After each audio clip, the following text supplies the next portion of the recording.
Hi there, I'm Janel. I'm currently at the LSE pursuing my master's in Human Resources and Organizational Behavior. I am so passionate about learning and development, so I decided to focus my dissertation research on how organizational learning contributes to creativity and innovation within the workplace. Which brings us to today's topic, how you as a job seeker can identify a truly creative and innovative employer. First, we'll define and differentiate between creativity and innovation, because they're actually two slightly different things. Then we'll go into the 5 signs of a truly innovative and creative workplace. And finally, we'll give you, a job seeker, an action plan on how to put these principles into practice. So creativity and innovation are often used interchangeably, and that's okay in everyday life. But in business, there's actually a slight difference that separates them. From a business perspective, creativity is making something new and novel that is also useful. For example, a beautifully designed lamp that doesn't actually make anything brighter is not actually creative in a business perspective. So you have creativity, and then there's some kind of magical process that happens to create innovation. Innovation is the actual implementation of this creative solution. So the process, the texture, the color that actually produces a creative output. That's innovation. So in order to be creative at work, you don't really need to be born with anything special. You just need the right combination of motivation, certain applicable skills, and the right environment that's conducive to creativity. And that's what we'll talk about today, the creative environment and how to spot it. From the innovation literature, I've chosen 5 elements that I think are most valuable in creating an innovative workplace. Those are freedom and autonomy, values-driven corporate social responsibility, an experimental environment, strategic human resources practices, and of course, an element of fun. The reasonable man adapts himself to the world. The unreasonable man adapts the world to himself. Therefore, all progress depends on the unreasonable man. This was said by George Bernard Shaw, playwright, and by no coincidence, a founder of the LSE.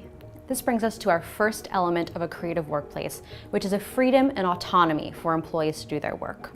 This means minimal hierarchy, so not no hierarchy at all, but a flatter, more creative, organic organizational structure as opposed to something more corporate and mechanistic. This gives employees a sense of ownership over their work. So if work teams and groups can come to a conclusion together about their end goal, but have freedom on how to get to that end goal on their own, this really increases creativity.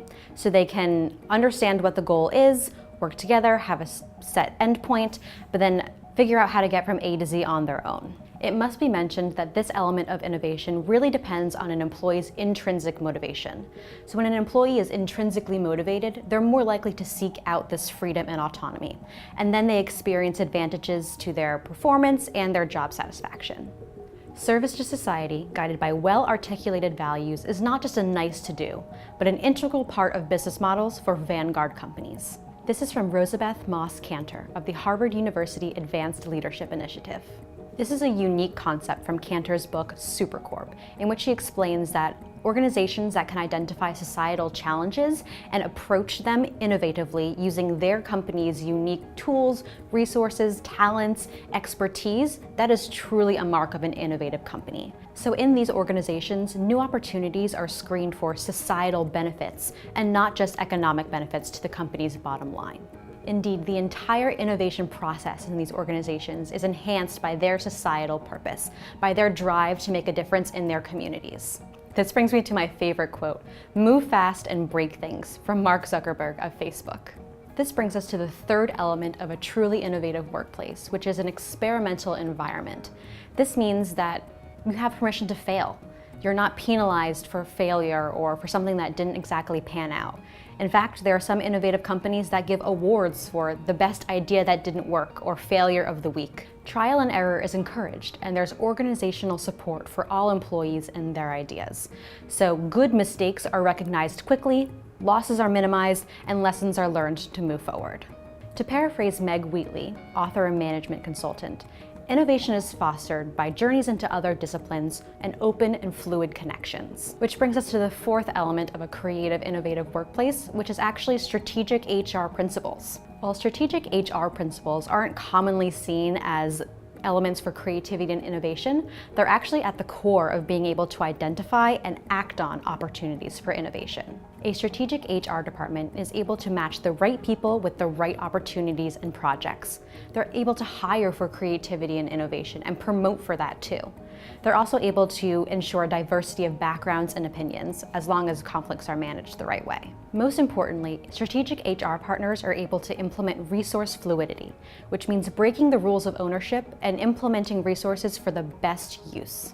Achieving innovation through strategic human resources means re-engineering your entire systems and processes so that everything is conducive to innovative practice. Keep bureaucracy to a minimum and remind your teams that business as well as life should be fun. Of course, this comes from Sir Richard Branson, founder of the Virgin Group and what seems like a pretty fun guy. Of course, we couldn't talk about an innovative workplace without mentioning an element of fun. Being in a positive mood at work can boost your memory, your judgment, and yes, your creativity. However, fun won't make a difference if any of the other elements we've talked about are missing.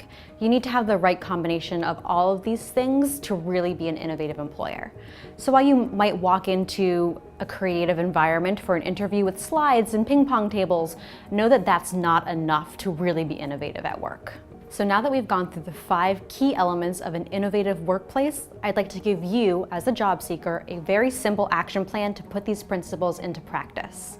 First is to interpret job postings. If you see a job posting online at LinkedIn, university job boards, or elsewhere, it may be daunting to see this huge chunk of text, but it's important to read critically because these job postings can tell you a lot about what it's like to work at a company.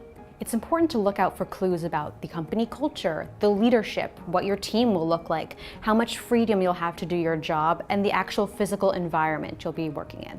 Second, of course, is to get an insider perspective. The ideal situation is if you know someone in the company and can have a candid, honest conversation about their experience in that company culture. Do they even feel like that company is innovative? Why or why not? How much freedom do they have?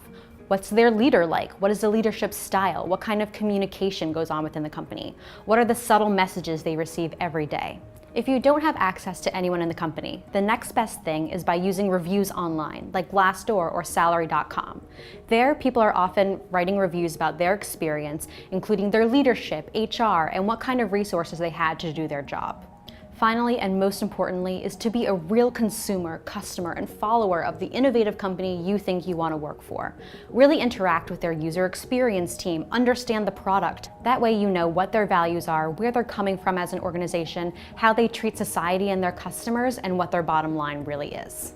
So now we've gone through the 5 elements of a truly innovative workplace: freedom and autonomy, values-driven corporate social responsibility, an experimental workplace, strategic human resources practices, and of course, an element of fun. We've also given you a simple action plan on how to put these principles into practice in your own job search. I hope you found these helpful. Thank you for watching.